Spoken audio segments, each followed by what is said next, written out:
The sun drapes the city of Milan in gold, casting long shadows over the quiet streets. The wind carries the laughter of children playing in the distance. And then, there he is. A boy. His name is Alessandro Moretti. 16 years old. Dark hair, sharp features, and eyes that hold the kind of pain only those who have lost too much can understand. He does not walk, at least, not yet. The wheels of his chair creak slightly as he moves forward, watching life happen around him but never with him. He has always been a spectator. But today is different. Today, he is making a choice. Ahead of him stands the therapy center, its glass doors reflecting his image. A boy who was never supposed to stand. Never supposed to walk. He tightens his grip on the wheels, his breath slow and measured. One last time, he tells himself. One last time, I try. And then, he pushes forward. Before the fall, Alessandro's body had never truly belonged to him. Born too early, his legs refused to hold him. His lungs fought for air. The doctor spoke in quiet, calculated tones, shaping his fate before he had even learned his own name. He may never walk. His mother refused to accept it. His father, ever practical, accepted reality. But his younger brother, Marco, never saw him as broken. Marco was everything Alessandro wished he could be: reckless, wild, fearless. He moved like gravity was a mere suggestion, scaling trees, racing through the streets, scoring goals with effortless ease. Come play with us, Marco would say, grabbing Alessandro's wheelchair without asking. I don't want to, Alessandro would reply, even though the truth lodged itself in his throat. He did want to. But how do you explain to the world that wanting something doesn't mean it's possible? Then came the night that changed everything. The car. It was winter. The streets were slick with rain. They had been driving home from Marco's match, their father silent at the wheel, their mother still beaming from Marco's winning goal. Alessandro had been staring out the window, his breath fogging the glass. Then, a car. A blur of headlights. The shriek of tires. Metal bending. Glass exploding. A sudden, violent silence. When Alessandro woke, the world had shifted.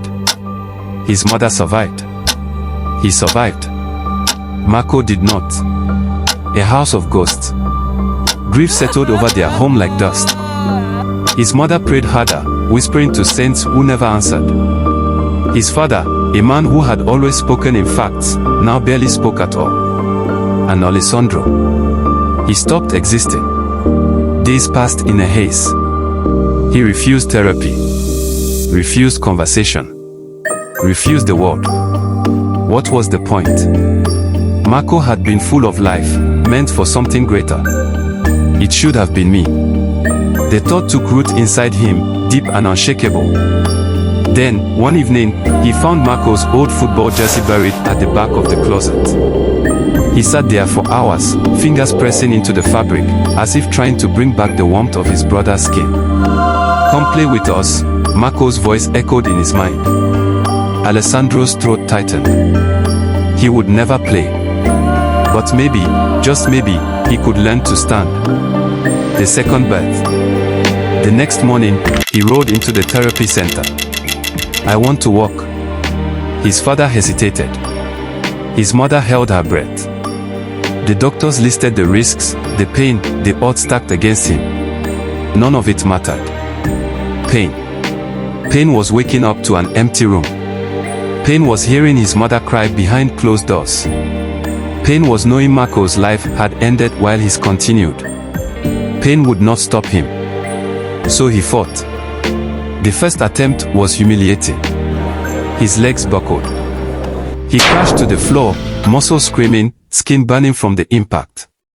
You don't have to do this, his father murmured, but Alessandro only clenched his fist. He tried again. And again. And again. Each time, the ground rose to meet him. Each time, his body betrayed him. Weeks passed. Then months. He learned the language of pain, how it lived beneath his skin, how it crept through his bones. He learned how to fall and how to get back up. Then, one morning, as the winter sun filtered through the therapy room's windows, he stood. His mother gasped, hands flying to her mouth. The nurses clapped, whispering among themselves. His father, who had always believed in practicality, in hard truth and realism, stared at him, and for the first time since Marco's death, smiled. Alessandro closed his eyes, breathing in the weight of the moment. "Do you see me, Marco?" he whispered. "I'm playing." They returned to the field. Spring arrived, carrying the scent of fresh-cut grass and the distant echoes of football matches in the park. Alessandro had stayed away for too long. One afternoon, he made his way there, no longer in a wheelchair but with careful, measured steps. The boys on the field didn't notice him at first until he called out, "Can I join?" Silence fell.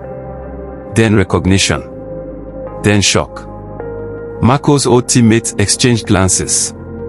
Then, one of them, Luca, nodded. "Yeah. Of course." They passed him the ball. Alessandro stared at it, his heart pounding. He lifted his foot, unsteady but determined, and kicked. It wasn't perfect. It wasn't strong. But it moved. The boys cheered. His mother, watching from a distance, wiped tears from her face. And Alessandro. He smiled. For the first time in his life, he wasn't just watching. He was playing. Born twice. The first time Alessandro was born, the world told him he would never walk. The second time, he proved them wrong. And this time, he would run. The end.